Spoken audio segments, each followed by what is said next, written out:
अयोध्या राम मंदिर चढ़ावा चोरी मामला अब ये कई स्तर पर प्रतिष्ठा का प्रश्न बना हुआ है। अभी तक कुल 8 गिरफ्तारियां हुई हैं, राशि की भी रिकवरी हुई है, लेकिन जो सबसे बड़ा नाम जो इस पूरे प्रकरण में लोगों के निशाने पर जो सबसे बड़ा नाम जिसकी चर्चा सबसे अधिक है,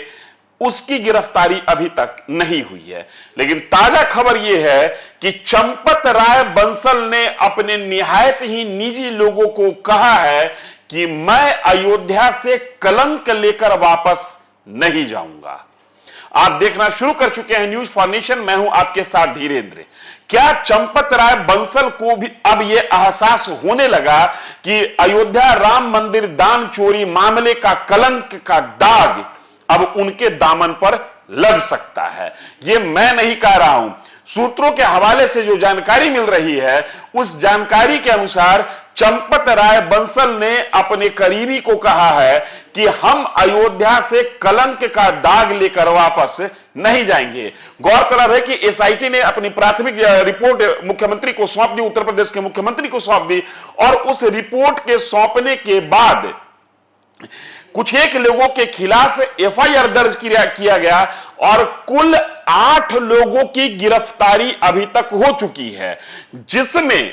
2 नाम सबसे प्रमुख हैं, रामाशंकर यादव उर्फ टिन्नू यादव और लवकुश मिश्रा। और ये दोनों नाम के बारे में कहा जा रहा है कि ये चंपत राय बंसल के बहुत ही करीबी हैं। चंपत राय बंसल अयोध्या राम मंदिर जन्मभूमि तीर्थ क्षेत्र ट्रस्ट के महासचिव और पूरे ट्रस्ट पर एक तरीके से चंपत राय बंसल का नियंत्रण, चंपत राय बंसल के नियंत्रण में ही राम मंदिर का निर्माण हुआ और चंपत राय बंसल के नियंत्रण में ही राम मंदिर का संचालन हो रहा था। 3 प्रमुख नाम जो ट्रस्टी में हैं, उनमें से चंपत राय बंसल, अनिल मिश्रा और गोपाल राव, इन तीनों से एसआईटी ने पूछताछ की है। हालांकि इन तीनों की गिरफ्तारी नहीं हुई है, लेकिन एसआईटी ने इन तीनों से और एफआईआर दर्ज होने के बाद अयोध्या पुलिस ने भी इन तीनों से पूछताछ की है। अभी की ताजा स्थिति यह है कि चंपत राय बंसल, अनिल मिश्रा और गोपाल राव ये तीनों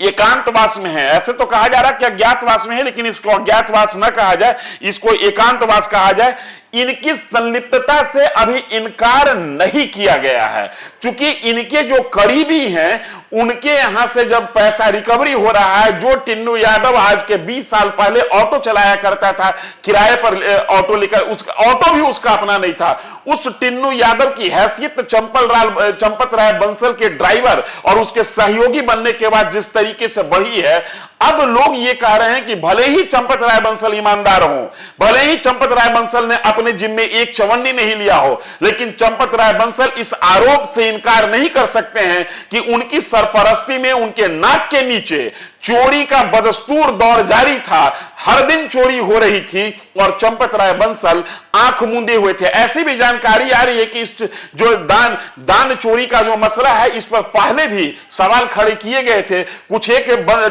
वहां पर काम करने वाले लोगों ने चंपत राय बंसल तक भी आरोप लगाया था, और जब यह आरोप पॉलिटिकल रूप नहीं लिया, उसके पहले जब यह आरोप लगा था तो चंपत राय बंसल ने रत्ती मात्र का भी समय नहीं गंवाया और कहा था कि इस तरीके की कोई घटना नहीं है। मामला जब तुल पकड़ने लगा तो चंपत राय बंसल ने फिर दोबारा एक बयान दिया, कहा कि जो भी रकम गायब हुई थी उस रकम को रिकवर कर लिया गया है, इसलिए मामला रफा दफा किया गया। लेकिन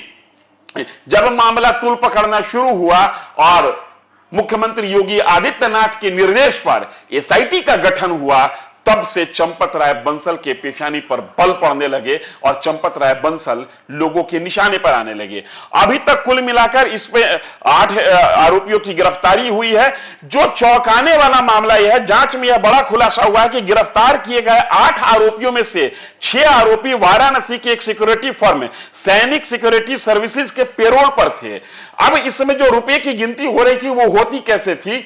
कि रुपयों को गिनने के लिए और जमा करने के लिए जो श्री राम जन्मभूमि तीर्थ क्षेत्र ट्रस्ट है उसने एसबीआई से एक एग्रीमेंट किया। एसबीआई ने यह काम सैनिक सिक्योरिटी सर्विसेज नाम की एक कंपनी को दे दिया। जब रुपयों की गिनती होती थी तो एसबीआई के भी कुछ कर्मचारी उसमें रहते थे, सैनिक सिक्योरिटी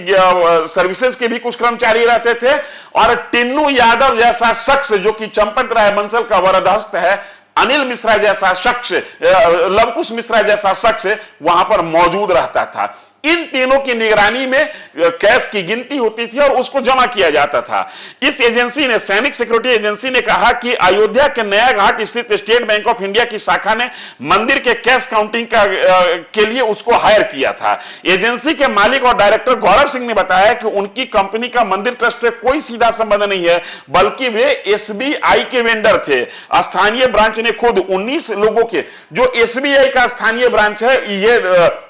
जो डायरेक्टर है इस कंपनी के गौरव सिंह, वो कह रहे हैं कि स्थानीय ब्रांच ने खुद 19 लोगों के नाम सुझाए थे और उन्हें अपनी कंपनी में शामिल करने का दबाव बनाया था और इन लोगों का मासिक वेतन 20,000 रुपए तय किया गया था। अब एसबीआई के अधिकारी जो है वो नाम नहीं बताने के शर्त पर कह रहे हैं कि ट्रस्ट के कुछ शक्तिशाली लोगों ने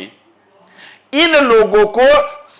इस सिक्योरिटी एजेंसी में, सर्विसेज में रखने का दबाव बनाया था, इसलिए एसबीआई ने इन लोगों को उस सिक्योरिटी सर्विसेज में रखवाया। और यही वो लोग हैं जिनके बारे में कहा जा रहा है कि ये जिनकी गिरफ्तारी हुई है। लेकिन ताजा खबर ये और बड़ी खबर ये कि पहली बार चंपत राय बंसल ने सूत्रों के हवाले से इस पूरे मसले पर अपनी जुबान खोली है और अपने निहायत ही निजी लोगों को कहा है कि मैं अयोध्या से कलंक लेकर वापस नहीं जाऊंगा। अयोध्या में मेरा काम पूरा हो चुका है, मंदिर निर्माण खत्म हो चुका है, मंदिर का सुचारू रूप से संचालन हो रहा है, लेकिन अब जो दाग मेरे ऊपर लगा है, जब तक उस दाग से हम धुल नहीं जाते हैं, जब तक वो दाग हमारे दामन पर से खत्म नहीं हो जाते हैं, तब तक मैं वापस नहीं लौटूंगा। मैं अयोध्या में ही एकांतवास पर रहूंगा और कलंक लेकर वापस नहीं जाऊंगा। हम नजर बनाए हुए हैं पूरे प्रकरण पर, हम नजर बनाए हुए हैं एसआईटी की एक्टिविटीज पर, हम नजर बनाए हुए हैं कि क्या जांच रिपोर्ट आती है और उस पर क्या एक्शन लिया जाता है। ये इसलिए